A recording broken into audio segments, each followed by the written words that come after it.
Hey everyone, it's Liam, the Deaf to Metalhead, and this is a collection update video. I've got CDs and some LPs to show you. Hope you're all well.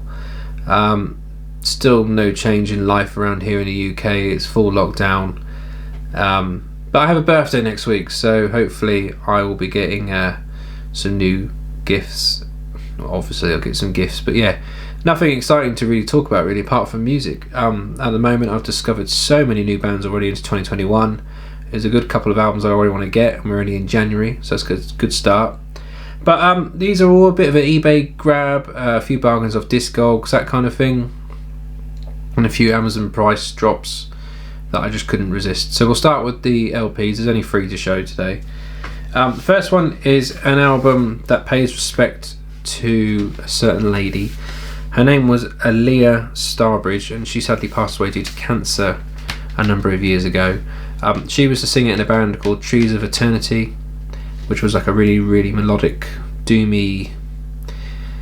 There was a little bit of death metal in there, but not much at all really. But it was essentially a really doomy kind of Draconian / Swallow the Sun. And the reason it sounds like Swallow the Sun is because the guitarist Dua, I think how you pronounce his name, that was his girlfriend. So he kind of did the music behind it, and she could express herself that way. So when she sadly passed away, he used all that grief and turned it into an album, and he hired the help from the drummer from Him, I think his name's Gas or something like that, and then the singer from Amorphous. And the album in question is Hallatar, and the album is called No Stars Upon the Bridge.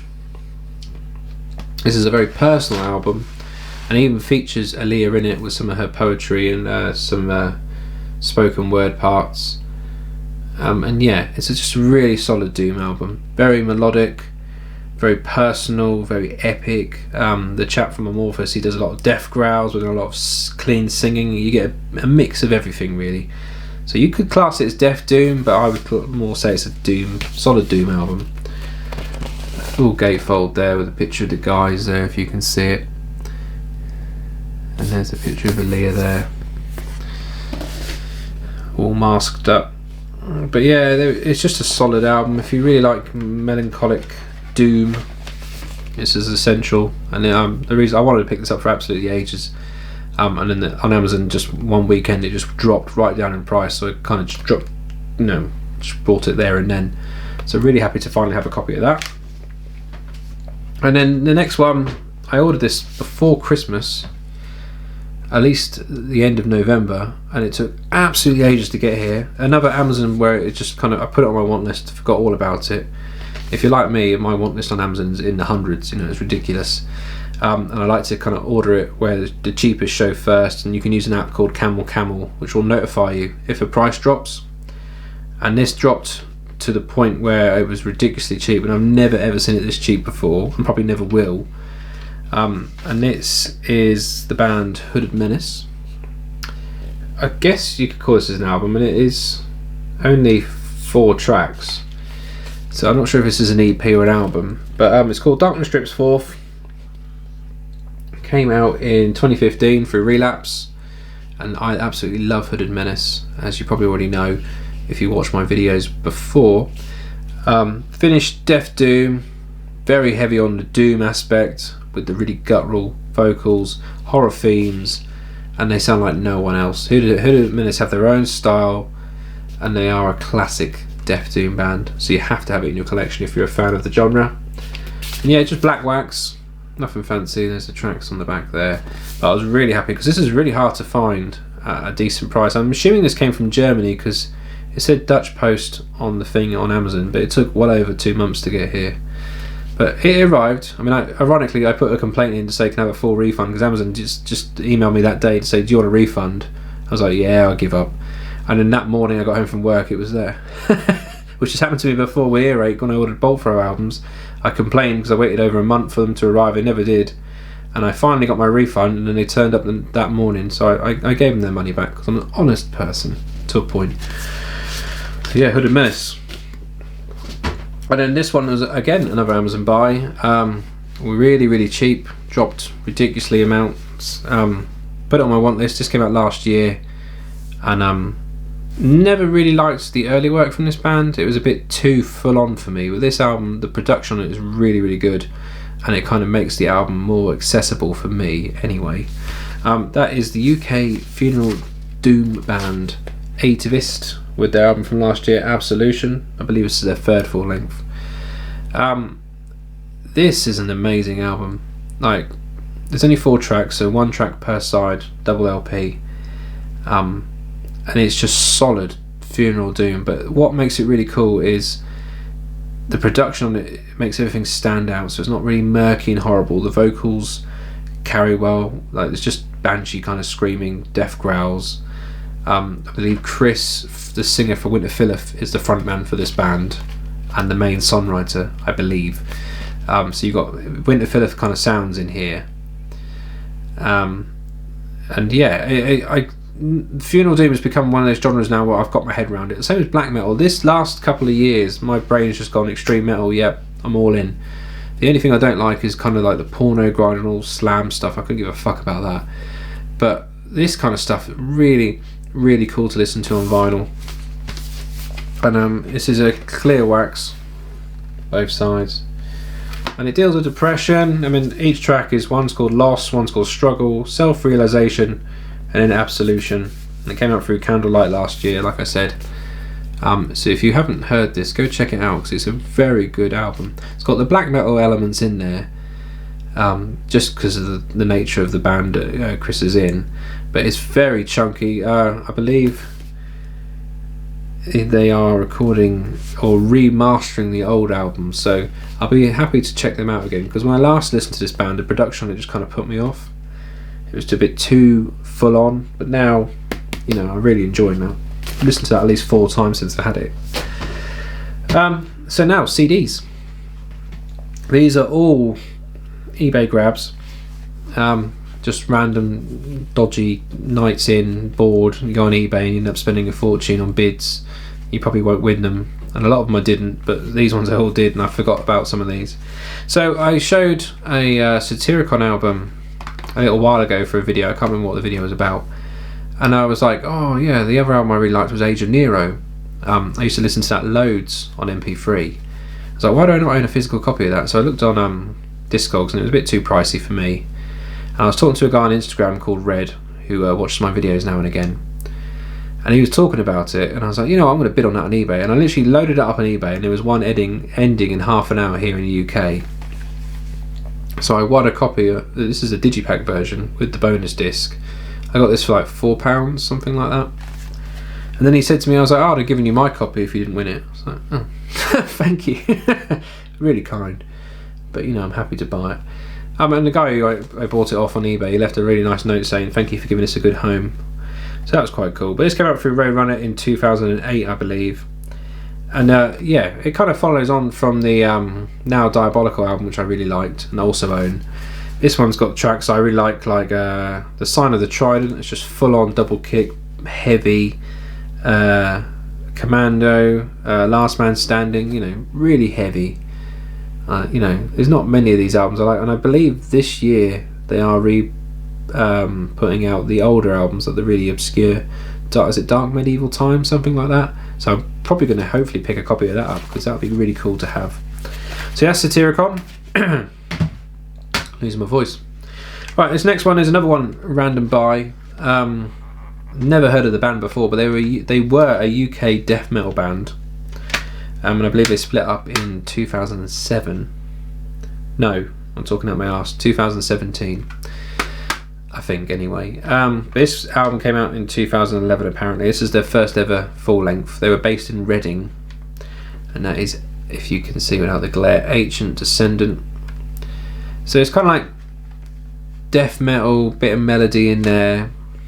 But you know, I listened to it on YouTube and I was like, oh, that sounds pretty cool. And I, you know, again, I paid peanuts for it, and I thought, you know, it's cool to have like UK death metal bands in your collection, being from the UK. So yeah, and this was sealed when it turned up, so it's never been listened to, so it was immaculate. And going on Discogs now, it's not the cheapest album to find, you know, for what it is. You know, it's not a relic or like a grail, but I'm quite happy to have that in my collection. Turn that off so it doesn't vibrate. Now this one, I wanted on vinyl years ago, when it first came out a couple of years ago, and I have no idea why. It's based on the artwork really, and just the kind of mystery behind it, because I didn't know what it was, and everyone raves about this band, and I can see why. And it's the Japanese black metal, avant-garde, whatever you want to call it, style metal, Sigh, with the album Heir to Despair. See if the glare, if I take the book out you can see it better, but I saw this again and I was like, oh, I bet that's quite cheap. And then it's not, you can't get it, well, you can get it for about £11 I think on Amazon, and I didn't want to pay that kind of money for a CD that I don't really care about. So I won this on eBay for, not a lot of money. But that album artwork, there's nothing going on there that would for some reason intrigue me, but it does. I have no idea why. I kind of look at that and go, oh, I wonder what that's about. And I put this on and it is proper out there. It's all sorts of styles. I couldn't even tell you what it sounds like. It's very much just crazy Japanese metal, very obscure. I mean, I know their earlier stuff is really sought after, but what is interesting, this also features Phil Anselmo from Pantera on one of the tracks. I think track 2 does some vocals, which was really intriguing to me as well. I didn't even know that. I just read the booklet and his name popped up, and and then I listened to it, and then you can certainly hear him on there. But it's the guitar tone on it's really crunchy. It's just a fun album. It's not super serious at all. It's flute noises, saxophone, there's all sorts going on. And I kind of had this on in the background while I was working the other day, and I just simply really enjoyed it. It wasn't boring, and I'll probably go and have to look at for some of their early releases, because I can get them pretty easy here in Norwich, especially the Peaceville stuff anyway. But this came out through Candlelight in 2018. So yeah, Sigh. And then this one is it was a one-man kind of funeral doom project, and it's kind of progressed into a full band now.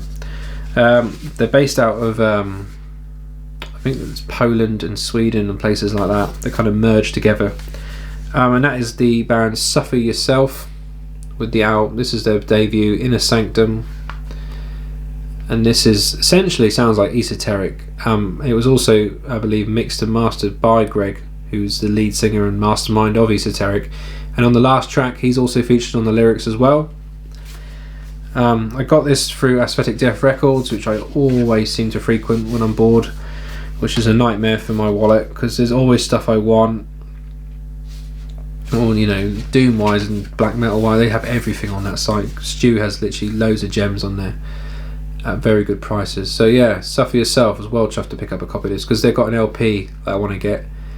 And I can also get that if I want to, so that'll probably be my next purchase. And then lastly, this one is an album I listened to on Spotify loads, but I never heard of the band before, and they've only done one full length, which is this one obviously. And yeah, it's just really good melodic black and death metal, so you've got that kind of very much that 90s sounding black metal vibe to it, like Dimmy Borgir, but then the death metal is very apparent in it, and it's very technical, very melodic, and it became one of those albums I kept listening to, and when I try and buy it, I can't find it anywhere. I mean, it came out in 1999 and early 2000 through a label called Wicked World, which I believe is through Earache, but I could be wrong. And that is the album and the band Garden of Shadows, and the album's called Oracle Moon. Now, I've tried to buy this a few times throughout last year, and it kept disappearing, or I left it too long, and then last week it literally popped up, the 2 copies from Music Magpie, so I just jumped on it straight away. But what I didn't realise was the bass player in this band, he looks well young in here, Sean, he is the bass player and second vocalist in Dying Fetus, if you know that band, and he's an amazing bass player and vocalist, but he doesn't actually do vocals on this album. It's another guy who, when I looked up online, he's never been in anything since, called Chad. But Sean, yeah, I mean, he's an amazing musician, and there's a few other people in there that I've never heard of. But this album is just really, really cool. If you like melodic death metal with black metal kind of 90s sound to it almost, it's very much like that. The keys and the way the synth sounds and all that, it's very much like Dimmy Borgir, but not in your face, boring, intense. It fits the songs really well. The melodies are superb, and the vocals are really cool. So yeah, really chuffed to get a copy of that now, and I've listened to it again loads since I've had it. So yeah, that's my little collection update. I hope you enjoyed it. Let me know what you guys think below. Yeah, what's your thoughts on Atavist and bands like that? You know, are you a Funeral Doom fan? Because I've become massively into my Funeral Doom recently, but it has to be, you know, flowing. You know, none of that stagnant riffs and just noise. It has to, you know, has to go somewhere. So anyway, please like and subscribe if you haven't already to my channel. I'd be very grateful if you could do that. And until then, I will speak to you guys soon. Cheers.